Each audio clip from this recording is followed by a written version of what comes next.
Hey guys, my guest tonight is Lynda Dean, who's known as the Whyte Witch. She's going to be talking about witches and Scottish lore. See you in about 5 minutes.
Grab your popcorn and snacks. Find a comfy spot, take a seat or lie down, and let me transport you to a place of fantasy, ghost stories, ancient legends, odd creatures, alien encounters, and other magical topics. You may even decide to join the conversation. From faraway lands to your own backyard, with a small dash of pixie dust. Turn out the lights and open your minds. The journey is about to begin. Good evening, everybody. How's everybody doing? I hope you all said fine. I see there's some people in the chat room from Scotland. And thank you guys. I know it's really late. Thank you for coming. I really appreciate it. And our guest today, all right, as soon as she comes on, I want everybody in the chat room to wish her a happy birthday because it is her birthday.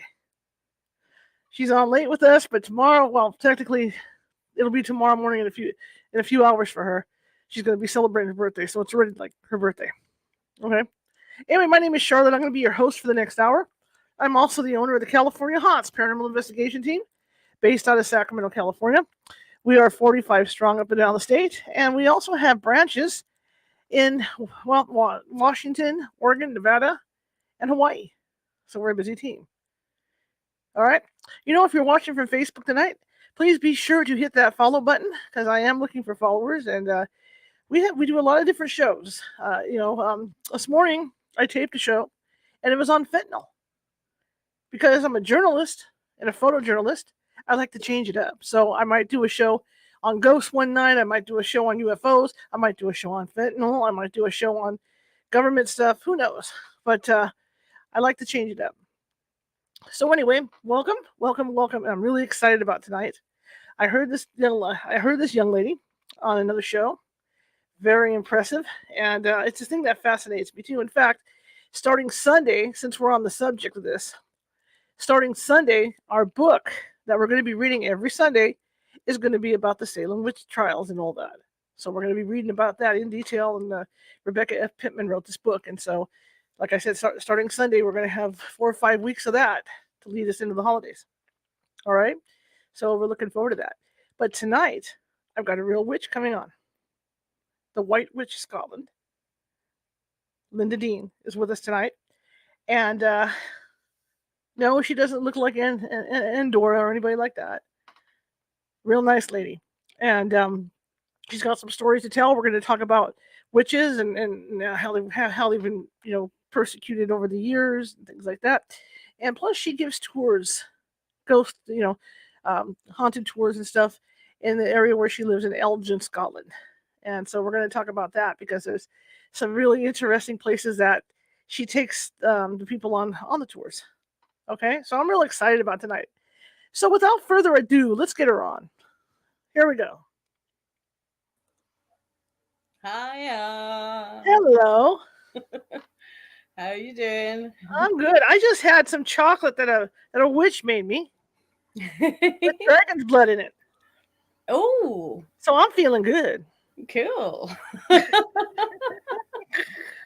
only got the resin here, and I don't think that would taste very good.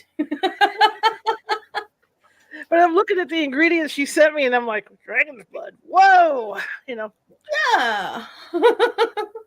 It's not automatically a taste you would think of as being good because I know the actual resin, when you burn it as an incense, it literally does smell like fire and brimstone and blood. So it's not a flavor I would have thought works, but folk put chili in their chocolate, so I guess takes all kinds. It tastes good and I feel good.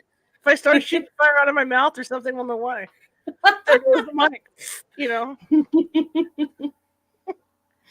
So what's your birthday today? Or essentially now it's your birthday.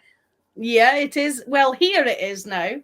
Right. Because you're in yesterday for me. I'm in the future. So, yeah, it's weird getting used to the time difference thing when I'm speaking to folk. I have that trouble all the time. A lot of my interviews I do, like people that are in the UK, I'm always doing them at like 9 o'clock in the morning or noon, because it's 8 o'clock where you guys are at. See, guys, now for my regular listeners, let's not get confused, okay? This is the first time I've done this where we've gone to the UK. 6:30. So she's in the future. Yeah. Thank you very much, Jen. Thank you. So where do we want to start? Well, tell me about you. I want to learn about you. You're a white witch. What is a white witch? How did you become one?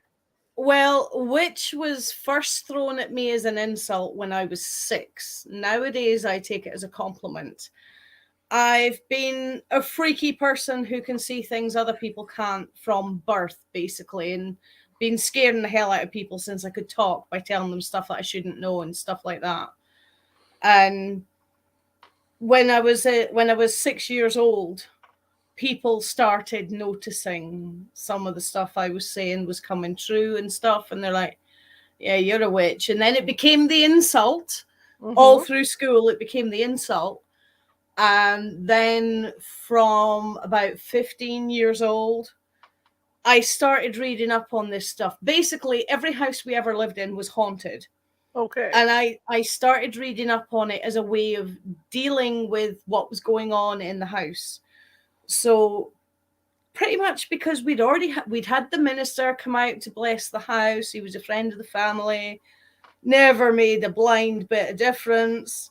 So I started learning what I should be doing. So, and it's basically, that's where all the witchy kind of stuff starts with me, is learning how to get our household spooks to behave or get lost. And later on, branching into a bit of amateur herbalism. I have to stress, not trained. It's all learned trial and error with me. That's awesome. And it's like stuff, if I think it's going to work, I'll try it on me for 3 months. If I have no reaction, I'll find a volunteer friend to try it for 3 months. And then it's like, right, okay, that recipe's staying in the book because there's been no reaction, and stuff like that. She's Dr. Jekyll and Mr. Hyde. Yeah, yeah, that's it. Yeah. I mean, I have psoriasis, and I was getting nowhere with the stuff you get from your doctor and the chemist and all the rest of it. So I made my own cream, and I sold some to a lassie, and I did say to her, look, I haven't gone through the proper licensing testing things and everything because I can't afford it. But if you want to take a chance on it, by all means. She had better results with that than she'd had with any of the creams she'd had from her dermatologist for the last 25 years. And everything that's in it, except for the beeswax, grows in my garden.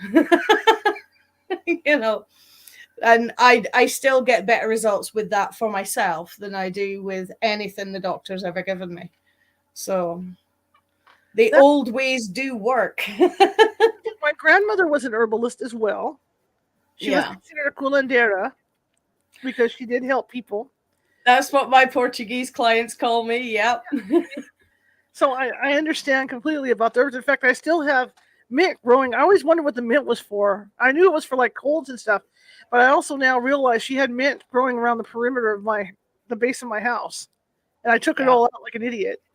And then I realized when the rats came in one season, oh God, yeah, was there for to keep them out, Yeah, yeah. But, it was stuff like that. I remember her picking stuff in the backyard and bringing it in, and cooking and doing whatever with it. It was very interesting growing up around her. Yeah. Let's clarify right now. When people think of witches, it's Halloween, right? So what do we think? We think they're out casting spells and turning people into toads and all this other stuff. But witches don't do that, right? No, 99% of us, because there's always the exception to prove the rule. 99% of us, if we are doing any kind of spell work, it tends to be protection charms, good luck charms, things like that to help people. A lot of us still, as well, me in particular, haven't lost the idea of the wise woman of the village that helps folk, and that's the kind of side that I try to stick to with the witchy stuff. So now that we're talking about the wise women of the village, let's talk about them back in the olden days when they were the wise women of the village. They would get in trouble for doing it. Yeah, back in the 1600s, of course. Well, we start with the Bible being rewritten by King James, of course, Mary Queen of Scots' son. Anybody who's been on my tours knows I sometimes call him the idiot son, but he's not really an idiot. He's a child of circumstance. His mum is on the run from the Queen of England, who's his auntie, before he's even born. His early childhood is spent running all over England and Scotland trying to escape Queen Elizabeth I. because she's trying to kill Mary. They're cousins, basically, rather than sisters, they're cousins. And each one's accusing the other of witchcraft. Each one's trying to get the other one killed or hunted down or put in prison. And this little kid is being dragged around in all this. I mean, if it was happening now, the poor kid would be put into some kind of institution with PTSD. You know, so of course he grew up with a twisted idea on witchcraft. Of course he rewrote the Bible. The first edition that ever came out in English rather than Latin or Hebrew or anything else. And unfortunately, he inserted that dreaded line, "Thou shalt not suffer a witch to live." Then later on, he comes up with the Malleus Maleficarum, how to hunt, torture, question, and kill a witch. Mm-hmm. And then the whole world catches fire with this hysteria. Mm-hmm. He was actually a judge on several witch trials himself over here. So I think the first one I can think of at the moment is when his bride was being brought across the sea. There was a bad storm whipped up and they nearly wrecked the boat, but they survived. But then somebody told him that 3 witches had conjured the storm. So those 3 witches were held to trial and executed. And then basically all of mainland Europe, some sections of the US, and all of the UK was completely consumed by this hysteria. A lot of I was supposed to say a lot of witches. A lot of women, a lot of women were harmed. I mean, there's no doubt about that. You mentioned when I heard you in the other interview, what got my attention was that you mentioned that because you do walking tours in your area, and you mentioned a tree, some kind of witch's tree. Yeah, that's down in England, that one. But yeah. But what got my attention about that is that I had interviewed a gentleman the week before who, and this was in Lexington, Kentucky, I think. I'm not positive. And he mentioned a court that had a similar tree. Cool. I went, wow, same tree. Yeah. You know, used for the same thing. Yeah. I just find the connections, like you say, between, you know, persecuting the witches in Europe and then the stuff in the United States, the connections are real tight. Yeah. Yeah, very much so. I mean, it's like over here, it's kind of weird to describe it, but when I'm researching my local history here, I come to a dead end a lot of the time because Elgin, where I live, where we've had written records, they used to be kept at the cathedral in Elgin. Well, the cathedral's burned down 3 times. Then in the 20th century, the records were kept in a building that's called Grant Lodge. That burned down in 2006. So a lot of the time I'm coming up against dead ends on my historical research, and I'm having to resort to using Google Books. And where am I finding the books on Elgin and Murray? In the New York State Library or the Washington Library. See? So somebody went over there in the mid-1800s with an entire ship full of books on my area. And the only thing I can think of that presumably one of them went on to live in what is now Elgin in Texas. Right. There's an Elgin in Ontario, and there's another one which escapes me at the moment, but all the rest of them are Elgins. Right. But all the ones with a hard G like we have people from this area in their founding fathers of their town. And I think they're the guys that must have taken all the books. Yeah, but they're also the guys that are the women that were probably being persecuted over in your area, and then they bailed over on the boats to go, you know, to get away from it. And so they took all that stuff with them so they'd have a record. With some of them, yeah, that's coming into the Highland clearances, yeah. Unfortunately, the Highland clearances is a bit of a misnomer because most of the folk that left for Ireland and America were Central Belt and Borders area and the lowlands. Up here, we have it's massive to us. It's nothing compared to the size of your land mass, but you know what I mean? We have huge expanses where you will not see any human being for 5 hours driving. Wow. Okay. So in this area, instead of going to Ireland or America, we just went wild, disappeared into the moors. So if you ever visit Scotland, you'll be driving through these expanses where there's nothing but trees and sheep and the odd cow. And every so often you'll find the remains of this tiny little house.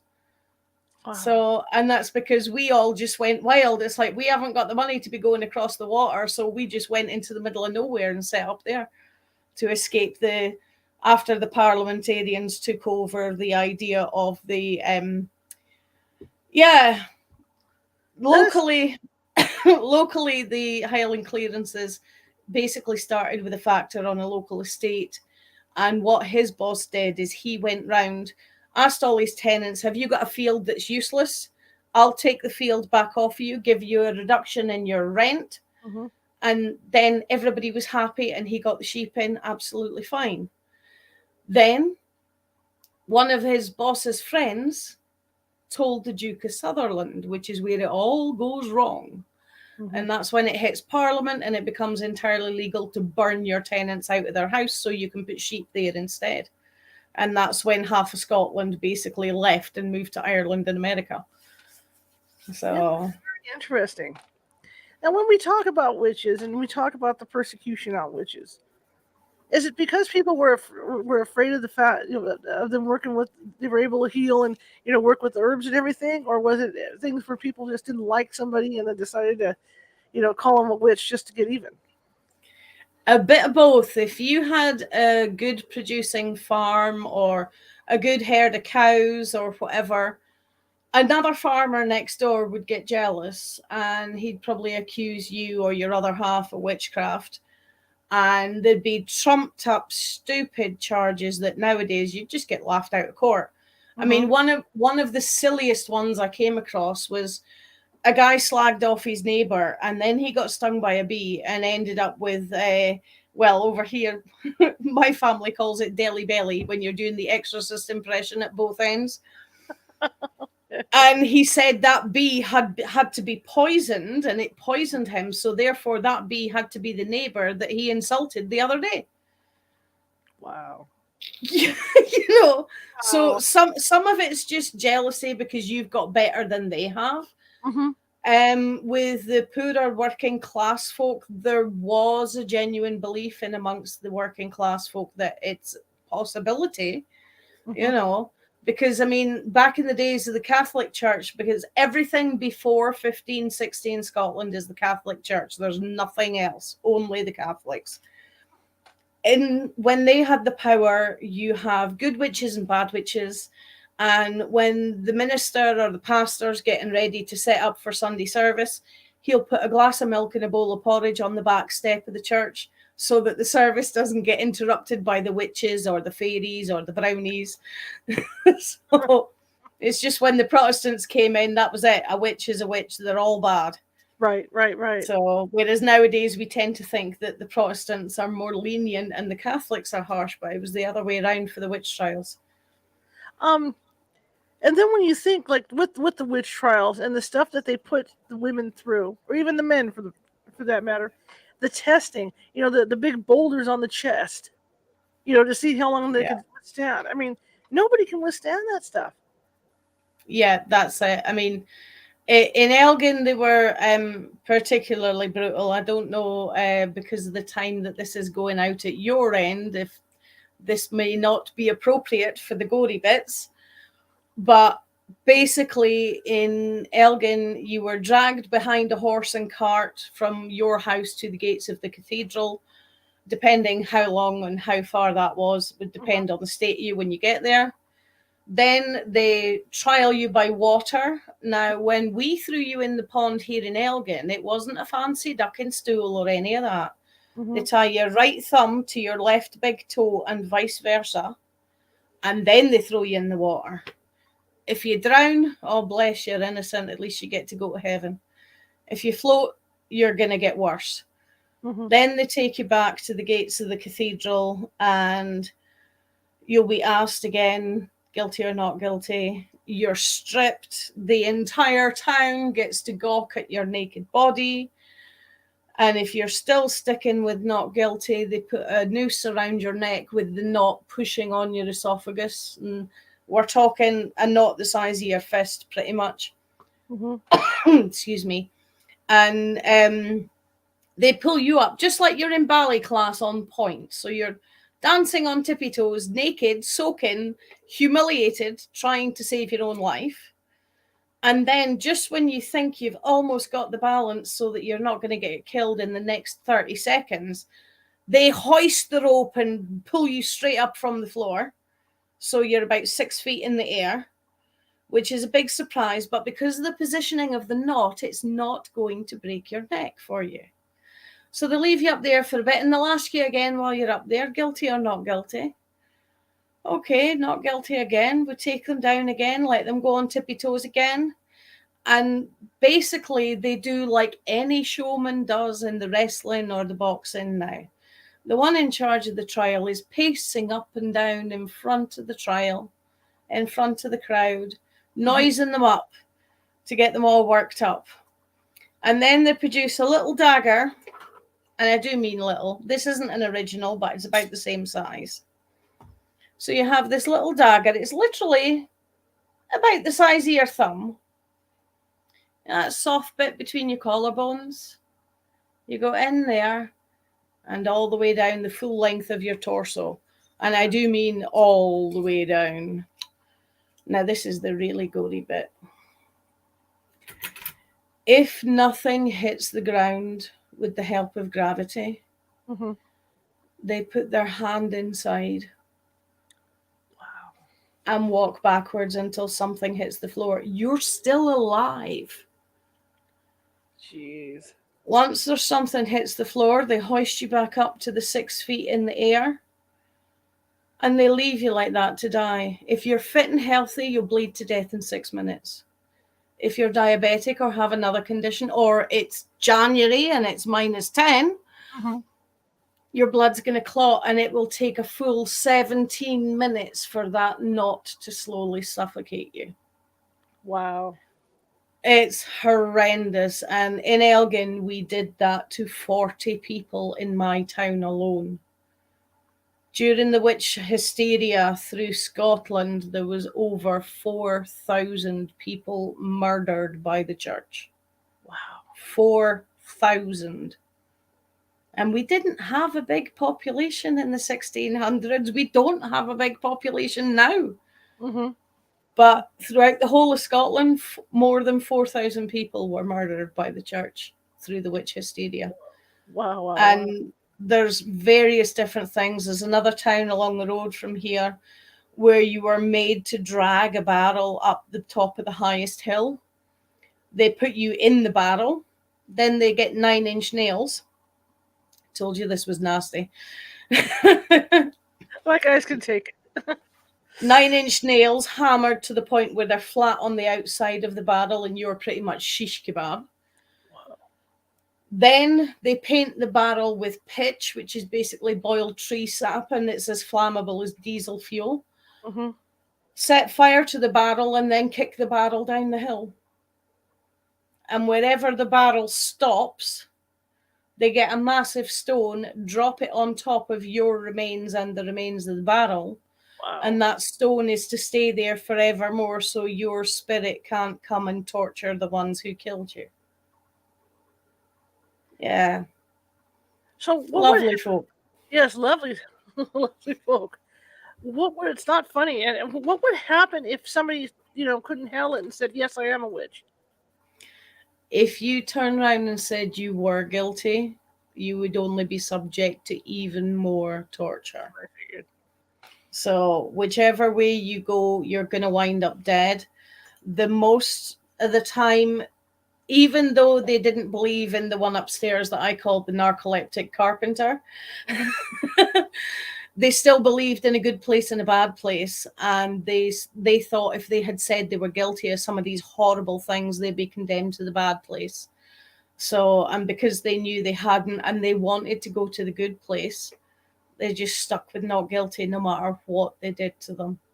And the ones that did plead guilty had even worse things done. Like there's a scold's bridle, which is basically, like the man in the iron mask.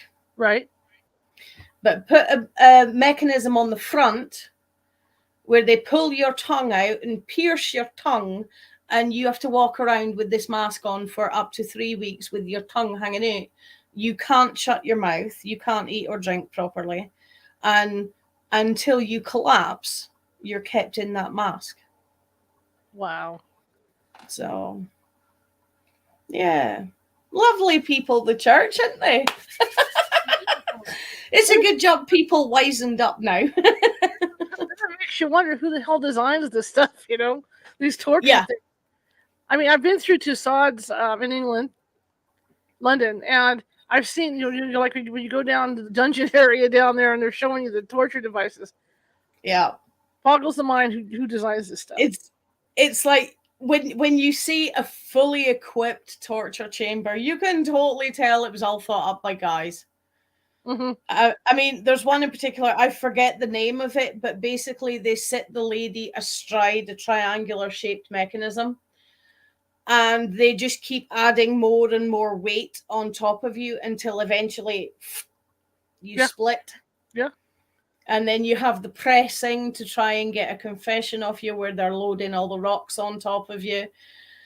But by the time it gets to the point where it's too sore and you're going to admit to anything, you can't speak anyway because your ribs are crushed. Right. Left, yeah. And there's an awful lot of these tortures that involve the female getting naked. So yeah. They're saddest. Mm-hmm. They're saddest. So, how many years did this go on? Through Scotland, we had 70 years of the witch hysteria. There was like 3 main waves of it. And by the time you get into 1680s, 1690s, the public are sickened by it. And they actually asked the church to stop because the public were sickened by how many people had been killed and the way they did it. So I think the last witch trial in this area was 1692, and it was a man. Mm-hmm. And his sentence was basically a case of, look, turn up to church wearing a sack, barefoot, covered in dirt and gutters, and crawl through the church on your hands and knees and apologize to every parishioner on the way.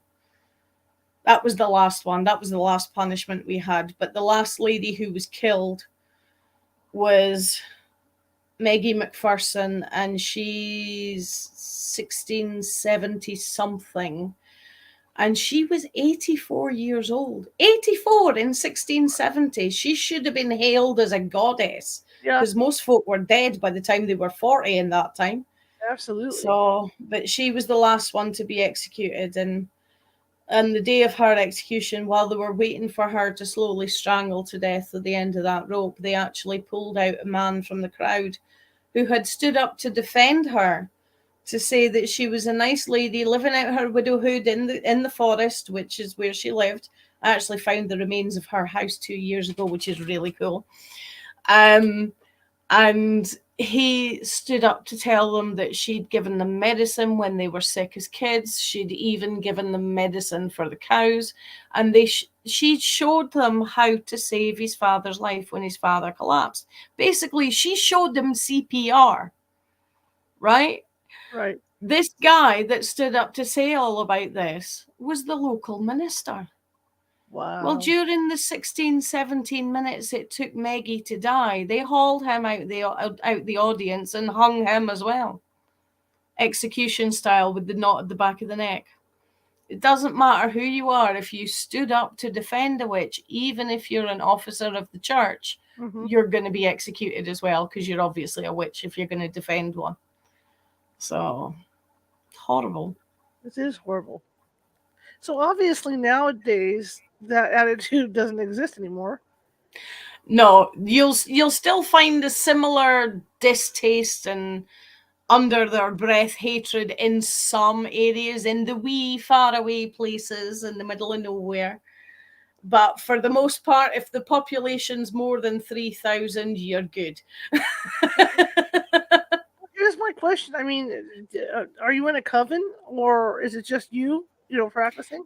It's just me. I was invited to join a couple of covens over the last 30 years. Mm-hmm. And I'm like, I have a day job and run 3 businesses. I ain't got time for sabbats and ceremonies and all that stuff. I'm very much a pick and mix chick. Like, if I'm doing house clearance, if I'm doing my exorcist bit, I will use little bits of druidic stuff, shamanic, Buddhist, and of course the Roman Catholic Church. A little bit of anything and everything. My day job is in the Roman Catholic Church. But I mean, I've always just been solo. I've never been into ceremonies, rituals, things like that. If I'm doing a ritual, it's going to take me 10 minutes flat. That's it. I'm too much of a get it done now kind of person. I don't have the patience for that kind of thing.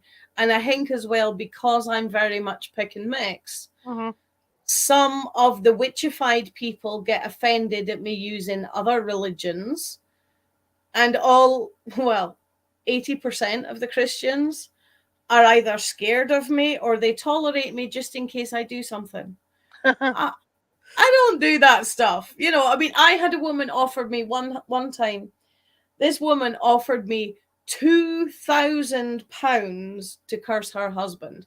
So that's probably about $5,000 for you guys to do one curse on her husband. And I told her no. And now some of the churchgoers that don't know me as a person, they just know, oh, that's the witchy wifey. Some of them think I probably do that. Right. But I can tell you now, in front of everybody that's listening, I have 2 really good mates who are Mormon missionaries. I'm friends with the local Catholic bishop. I'm friends with all comers. I mean, religion is religion. It's like that whole you do you. But I'm very much a fan of that meme that you see on the social media. Religion is a fantastic thing. It's a really good thing to be proud of, a really good thing to help you get your head straight, but you don't go around waving it in other people's faces and trying to convert them. Right. So, because I've been a volunteer helper and volunteer chaperone for various churches in various different denominations, because some of them have rules where you can't have this amount of men with this amount of women, and I'm a volunteer chaperone, so religion don't, if I like you as a person, I don't care what book you read on a Sunday morning or a Saturday morning for that fact, I was just thinking, even with my ghost hunting team, I have people that practice shamanism. I have people that are Catholics and stuff, but I think it helps. It helps, like if you go into a haunted location, somebody's house, and you got to figure out what you're dealing with exactly, because not every blessing and not every cleansing is going to fit every situation. Yeah, that's precisely it. I mean, I've even done some houses where I've reverted to some of the old Vaudun stuff, which of course goes by a different name now with the same letter. But scares an awful lot of people. Right. But, I mean, you've got to assess what you're dealing with. And that's precisely why I do the pick and mix approach when I'm doing house clearances and things like that. Absolutely. Because it might be the grumpy old man who used to live there. It might be something else. It might be somebody from a different country or whatever, You just got to adapt to what's there and what you need to do. Yeah, I mean, that's the thing. Like here, if we walk into a situation where it's Native American oriented, we're certainly not going to be doing Catholic prayers. Oh, yeah. You know what I mean? So we have to adapt and call in somebody on the staff that's Native American to help out with do that stuff. So yeah. I think you being as versatile as you are, it helps a lot. Yeah, definitely.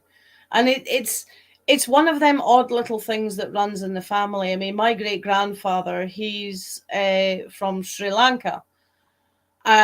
He was dead a long time before my mom and dad even met. So I've never met him while he had a pulse. I have met him since, but inside the house, he was Hindi. Outside the house, he was Catholic. Because when he was growing up in Sri Lanka, that's at the end of the 1800s when the Christians are going over and asking them, are you Christian? And if you're not, you're beheaded. And that's what he grew up around. So he was like, yes, I'm a Catholic. And he could recite it all off. But inside the house, he was Hindi. That makes so much, I mean, it doesn't make so much sense. That's it. When you tell somebody, well, I don't know, do people come up and ask you if you're a witch, or are you more willing to say, hey, this is what I do in my spare time? Or are you thinking about it? I live beside two schools, and between the two schools, you're talking like 4-year-old to 17-year-old. Okay. And you get varying reactions if I'm going to the shop and the kids are en route to and from school. There's that witchy wifey, she's scary. And then there's that, she kills ghosts. You know, and things like that from the kids. But from the grown-ups, the first thing you always get is from the uninitiated. Are you a good witch or a bad witch? Yeah. Okay. There's no such thing. Do you do black magic? There's no such thing. It's all about your intent. If your intent is negative, then yes, it's going to be classed as black magic. If your intent is positive, it's going to be white magic if you have to use those pigeonholes and those labels. But all it is this is my intention. This is what we want to do. Here's some nice herbs. Here's a candle. Done. You know, and it's like, I don't shrink when I get rained on. I can have a bath. I can go swimming. I'm no green underneath the makeup. Yeah, you know. But there's so many folks, like, they'll start and they get halfway through the conversation. You see them going, and it's like, no, it's absolutely fine. I don't mind. Who knows? Most people know me as Whyte Witch. I've got some American friends that they can never remember my actual name, so it's just like, hey, Whyte, how you doing? You know. Funny. So either or is good. That's funny. And let me ask you this: do you have a book that you use for your spells, or is just everything memorized? I have 5 books with different recipes for different people, because when I do like essential oil blends to help people with their anxiety and various situations they're going to come across in life. And because it's all tailored to each specific person, I have 5 books with, this is the oil for such and such for their whatever the problem is. And then you have the recipes for them. The stuff I do for myself, it's all up here. So my my midgie repellent, my bug repellent is all up here. In fact, my bug repellent is not patented because it's a medieval song. That's cool. It was redone by Simon and Garfunkel. The Scarborough Fair song. Oh, that's cool. It's a bug repellent recipe: parsley, sage, rosemary, and thyme. That is really cool. If you've already slaughtered your animals before market and then have to transfer them, you decorate the cart with parsley, sage, rosemary, and thyme, and it keeps the bugs off it till you get to market. Good to know. It's a handy one for camping as well, because you can pick them all up in the herb aisle in the supermarket, you know. Yeah, that's really cool. Next time I slaughter my animals, I'll remember that. I'll throw them in my trunk with some parsley, you know. Yeah. That's really, no, seriously, but that is really cool. It's interesting how well the old ways work now. Oh, yeah. You know, just like I know a guy on TikTok who has all these ways. If you have cockroaches in your house, here's how you do it: grab some peanut butter and add this in there, and then put it in a cap and put wherever the cockroaches are, and it'll wipe them out. And it's interesting to think, here in this society, how we're all into using chemicals to kill things and take care of stuff. Yet, if you go with the old stuff, it works just as well, and it's simple to use. That's it. I mean, it's like even some of the medicines. I mean, now I'm not talking like your life-saving medicines, like your pain relief and things like that, and insulin and such. But the bog standard, I've got a groggy throat, I'm going to buy some cough medicine. Mm-hmm. You look on the back of it, 99% of the time, glycerin, citric acid, water, and sugar syrup. Mm-hmm. So basically, it's orange juice, honey, and a teaspoon of glycerin. Yeah. You put that in a cup, you heat it up, there's your homemade medicine, and it's probably cheaper than what you would have bought out the pharmacy. Mm-hmm. And it will help stave it off if it's just a bog standard sore throat. It will help stave it off. But I mean, obviously, with any kind of sore throat or anything like that, if you're 5 days into symptoms, go see either your local pharmacist or your doctor, because you just need to get things checked. If you're 5 days with symptoms, get them checked. No matter how embarrassing you think it is, get them checked with the pharmacist if you can't see your doctor. So it's one of the things that's like kind of ingrained in my head with doing the herbalist stuff. It's like, only use this for 5 days, then see your doctor. I'm always one of these kids that had allergies and had rashes all the time on my back. And I remember my mom and grandmother making things to put on my back, to coat it with, so the itching would stop and the inflammation would go down and all that. Mm-hmm. That's it. There's so many different ones you can use. The ones for pain relief are easier to remember, because anything that when you eat it goes, your chilies and such will help with pain, but you have to do a patch test on a different bit of skin first.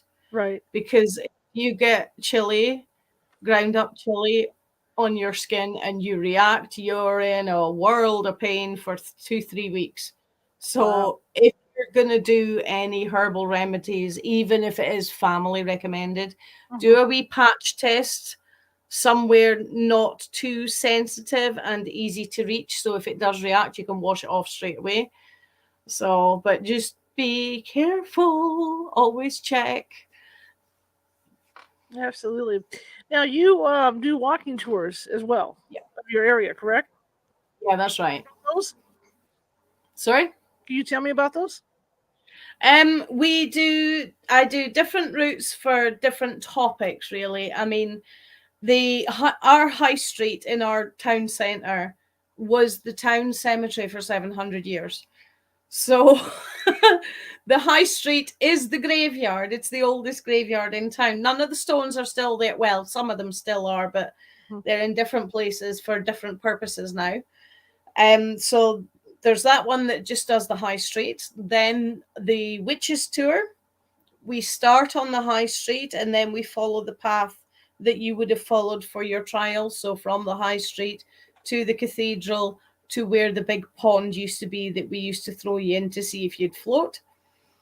Then we have the Anderson tour. Now, the Anderson tour is a gentleman whose mom was homeless when he was a baby, and him and his mum lived within the ruins of Elgin Cathedral for 10 years.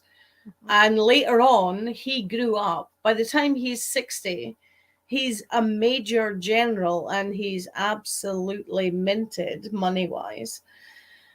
And it's a huge success story for him. And we go to the cathedral from the high street, and then we go to one of the buildings that he left money for to be built so that other people from Elgin didn't have to have the same hard life he and his mum had. Then we have the cathedral itself. There's both exterior and interior. The interior one can only ever be done at daytime, of course, because there are opening hours, and it's more expensive because there's the admission fee for the cathedral as well. Round the outside, you get exactly the same stories. You just don't get to get close up and have a proper look at the gravestones or the Gothic carvings and things like that. And then we have the Royal Tour. The Royal Tour is the west end of town. We start up beside the hospital and we pass by the ancient well, which is Mary's Well. It's been a water source for the cathedral and the other churches in town from something like 700 AD. And it's where they used to collect the water that they used as holy water. It's still officially listed as a holy well. Then we get to the hill nearby, which has the ruins of a castle on top. That castle was destroyed in the 1300s, but that castle is only there because of Macbeth. Forget everything you've ever heard about Macbeth from Shakespeare. Shakespeare was writing a play for the English king, so of course he has to portray the Scottish king as some wild, crazy psychopath dude. Macbeth was our last king in this area because back in the 1000s for Macbeth, we thought the Scottish king was as useless as the English king. So we had the king for our county. So we had the King of Moray, and the last one was Macbeth. Now, Macbeth had a claim to the throne of Scotland, both biologically through his family line and also through the old Celtic way of they watch people growing up and pick who they think would be good kings, and they have a list. And it's a case of who's in the better state when the king job becomes available gets the job. So he had claimed to the throne of Scotland through both those methods, but he didn't get it. Then King Duncan was basically mouthing off about this, upstart dude. Can't even call himself a king, blah, blah, blah, blah. And he challenged Macbeth. So locally, we had a loch here, which was open to the sea. I mean, Elgin now is 5 miles from the high tide mark, but we were an international port up until the late early 1700s when the loch filled in. And the King Duncan, being the royalty of Scotland, decided to show off and arrive in a big flotilla of fancy ships. Well, Macbeth only lived 3 miles away from the harbour that these ships were coming in. So him and his boys went up on horseback. So by the time this flotilla of ships is coming into dock, they're all stood there going, come on then, set 1 foot off your body, wee boatie, and we'll see what happens. So Macbeth's side won. And that meant that Macbeth went from being the King of Moray to becoming the King of Scotland. And that's when my little county decided to join the rest of the country. That's cool. What a cool story. Yeah. That's really cool. Macbeth was a really good king. Shakespeare completely did a number on him. Let's talk about some of the fairy folk. The fairy folk. Well, that's a funny wee one. I kind of tell folk I don't believe, but if I'm harvesting from a plant, be it the leaves, the berries, the flowers, whatever, if there's 5, you only take 2 and leave 3. Mm-hmm. And I always say please and thank you. And I don't actually know if I'm saying please and thank you to the plant or to the fairy folk that would be looking after it. So, sorry, slipped into too much looking after it. Locally, there's a cemetery. Well, it's not that local. 40 miles away, there's a cemetery here where allegedly Thomas the Rhymer played his flute on the top of the hill where the cemetery now is, and the fairies whisked him away. That's Thomas the Rhymer. Now, I have had friends over the years who have managed to dig out from the archives somewhere what tune Thomas the Rhymer was allegedly playing. I have to say allegedly because I don't think anybody actually knows what tune he was playing. But I've been to that cemetery with so many people with flutes, all playing different things, all saying that this is what Thomas the Rhymer played. And nothing's happened except one. There was one friend of mine, he's unfortunately up there himself now. He played a track. Actually, it's a Gaelic track, but it's put together so that it sounds more panpipey. It's one of these. There's been a modern arrangement, and it sounds much more like what you would find on some of the Native American or the pretend Native American CDs. And he played that track, and he didn't notice anything, but there was definite movement in the bushes all around us. It wasn't windy. And it was just as he got to this one little phrase within that track, I said to him, just play that wee bit again. And there's motion. You can't see what's moving the plants, but they're moving like there's something invisible moving through them, So, I mean, if it was fairies, if it was spirits, whatever, with the kind of movement that was happening in the bushes around us, it would have to be something that was about this big. So the old meerkats. It would have to be something about this big that was moving through the bushes. But there was definite movement there that didn't happen at any other part during the time that we were there. And it was really, really strange because you felt the atmosphere change. It did get happier and lighter, but there was also a kind of watch what you're doing kind of thing. Because, of course, this one bit I like from the labyrinth, fairies can bite if you annoy them.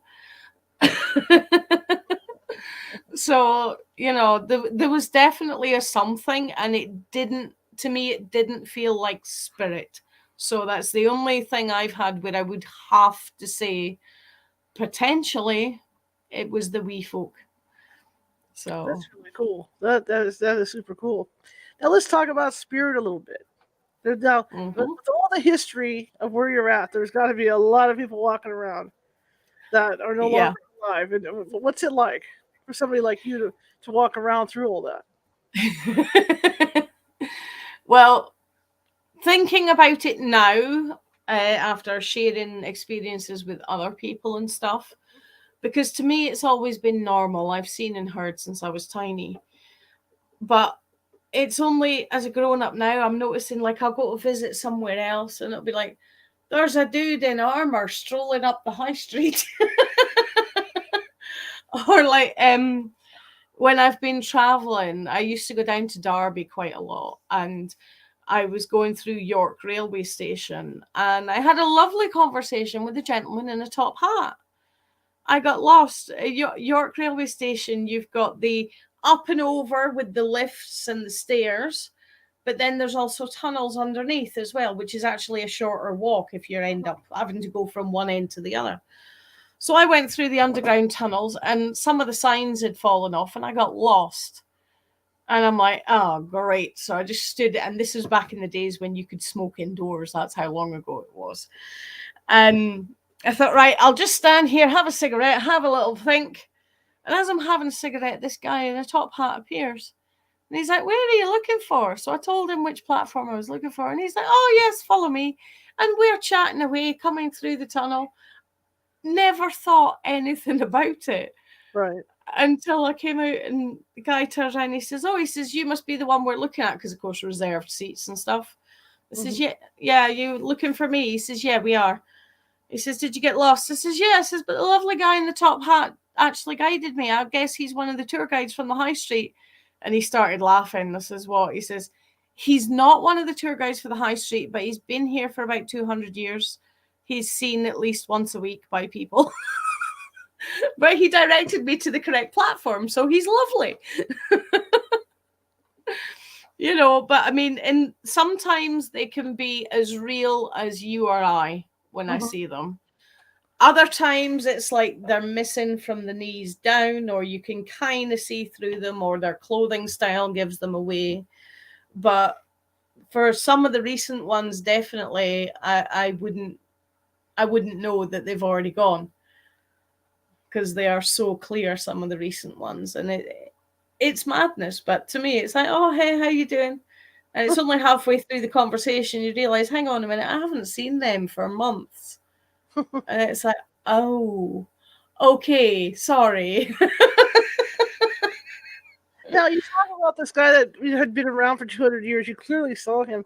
Why do you think there are some that you can see really clearly and the others are missing body parts or sections of their bodies? I think a lot of the time it's the energy that's around them. So if they're in a busy place like a big railway station, there's an awful lot of energy around them from the machinery, from the people passing through and all the rest of it. And I think of them as kind of like batteries. Every time somebody notices them, their battery gets a little charge. Mm-hmm. And I think that's why some of them are as clear as day and others are a little bit faint and fading out. Being cut off at the knees or being levitating and stuff, I always put down to being different floor levels from different time periods, and they're usually the ones that aren't interactive. Mm-hmm. They're usually the ones that I call recordings. So it's like I've been saying for years, there's going to be a recording of somebody with wild hair and a top hat wandering up and down Elgin High Street in 200 years' time. And that's going to be me. Still giving tours or trying to. What do you think is the most haunted area of Elgin? The most haunted building I've been to in town was actually a private residence. It was a block of flats that had been originally big, grand, late 17s, early 1800s townhouse, turned into flats, then had businesses all through it. Then it's 50-50 flats and businesses, apartments and businesses. And there was something going on in one of the flats. I went and I fixed the flat, and then I got a phone call from the business that was next door to it on the same floor. And I was basically chasing these things all the way through this building till I got to the top floor. In the top floor, there's an access panel that goes through what is now 3 entirely separate buildings, but was part of the same house. And once I got through, I had a look, see what it was, how far it went, if it was a stable structure enough for me to get into.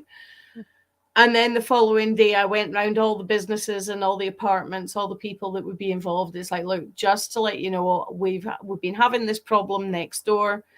I've been working on it with them. We found this bit that comes into your building. Are you okay with me doing this? It's going to be such and such a time on such and such a day. And in that it's like an access tunnel, but it's like 4 stories up, you know. In that access tunnel, I found the crux of the problem. There were children. It's a rather demented gentleman in the early 1800s considered himself Satan's right-hand man. Wow. And in that, throughout those 3 buildings, I rescued 25 children that were in spirit, that were too scared to leave because they were told he was going to get them.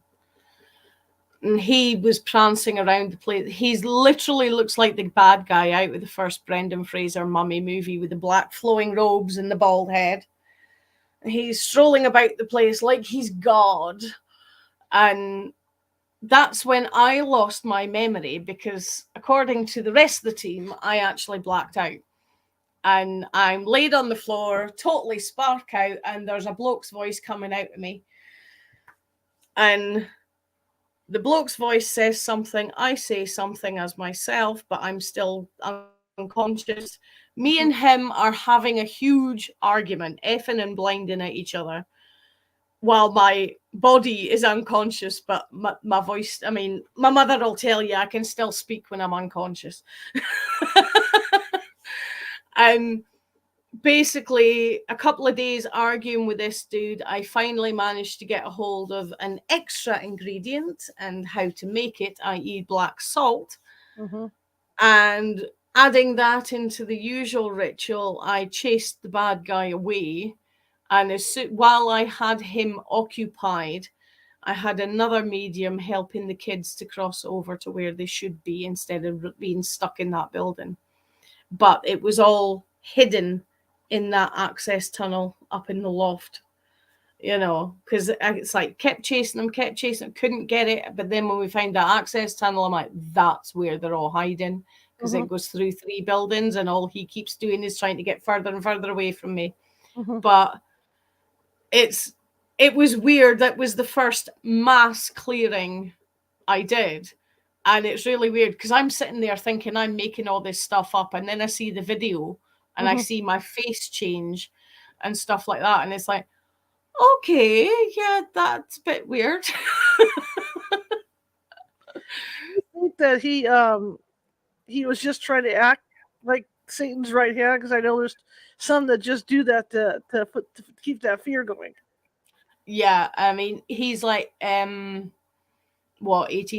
1830s. So it's all you will listen to me and do what I want you to do. It's all the creepy, using this made up stuff to hold power over, women and children, basically. He was just he would be on the sex offenders register nowadays for sure. Definitely. But it was horrible. But I mean, touch wood, finest mahogany. The building is clear now. I do get the odd one or two saying, here, there's still kids running around that place. And I'm like, yeah, but are they screaming or are they laughing? And they're like, they're laughing and it sounds really sweet. And I'm like, well, that's what we want. We want them to be happy. They had nearly 200 years of being totally miserable in that building. They should be happy now if there's anybody that stayed behind. So. Absolutely. So what's next for you? At the moment, I'm looking forward to the 1st of November when I get a lie-in. I can stay in my PJs all day. For the rest of this month, I have tours and readings and stuff coming out my ears. Today, you're actually the 3rd interview I've done today. Wow. So it's like as soon as everything's done, it's hot chocolate PJs and there's no alarm clock for tomorrow because it's my birthday. There you go. There you go. But yeah, the only thing that I've got in my head is a super long-term plan. I'm like many others in our field. I'm one of the wounded warriors. I have several medical conditions that are going to deteriorate. So before I end up in a wheelchair, which is somewhere between 20 and 40 years away, we don't know how long it's going to take. It's one of these, I'll do it as long as my body lets me. We're going to continue with the tours. As it starts getting to look like my body might be stopping me from doing the tours, then I'm going to get it all written out and put out a couple of books so people can do their own guided tours with still having my stories. So, because I know for me, it's taken me 20 years of research to get the historical stuff. Right. So. Right.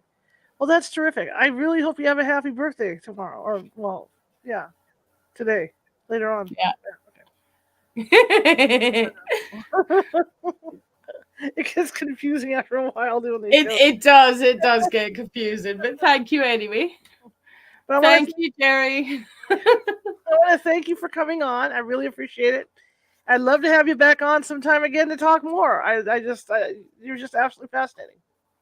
Thank you very much. That would be not a problem. Just give us a holler and tell me what topic we're looking at. All right. So how do people find you? You can find me on Facebook. You can Google or Facebook search Whyte Witch Elgin, which is the psychic side. So that's www.facebook.com/whitewitch.psychic. And for the ghost tours, if you're coming across to Elgin, and you don't have to just be coming across, I've actually done presentations over Skype for a senior center in Elgin, Illinois, last Halloween. So on the historical side, it's same again, facebook.com, and then it's whitewitch.tourguide. So, but other than that, you can just Google Elgin Ghost Tours or Whyte Witch Elgin and you'll find me. So, and feel free to ask questions when you do. It's okay. You can ask me. I'm not going to say it's a $5 or a question. There you go. Fantastic. Well, you have a great rest of the evening. Get some sleep. Sleep I in. will. Have a good birthday. And thank you very much. We'll be back in touch with you at some point. Brilliant. Thank you, Charlotte. Thanks, Pamela. Thanks, Meep. Thank you, everybody. Enjoy the rest of your evening, seeing as your evening's just starting. And I will see you when I see you. All right. Thank you so much. Have a good one. Bye. Bye-bye. All right, that was terrific. I learned a lot about, about witches and stuff. I mean, that's what I came on for. I loved her on the last interview she was on, and she did not disappoint. It was fantastic.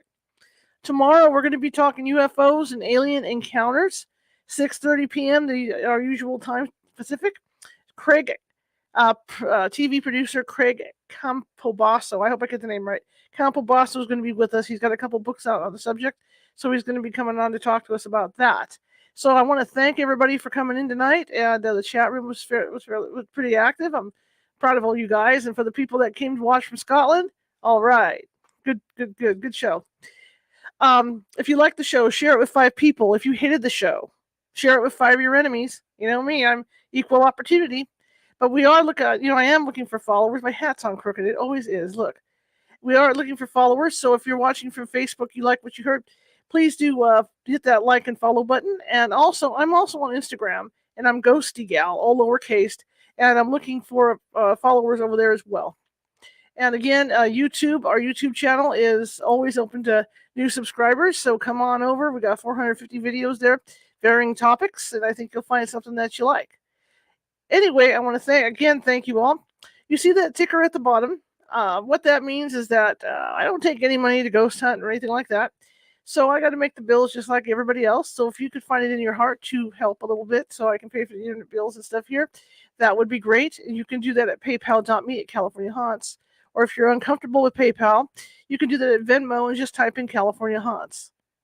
But anyway, I will see you tomorrow. And I'm going to go ahead and flash her information for you. If you want to check her out on Facebook, I will go ahead and put that through. And then I'll close this thing down, and I'll see you tomorrow. So here we go. Here it is. Websites, facebook.com/Whyte Witch, WHYTE, .psychic is one. And that was quick, huh? That's what you get for 10 seconds. And then facebook.com again, whitewitch.tourguide. All right, so you can check her out there. Hey, that's weird. See, not longer this time. Computers. All right, guys, I'll see you tomorrow, 6:30 p.m. Pacific. Have a good night.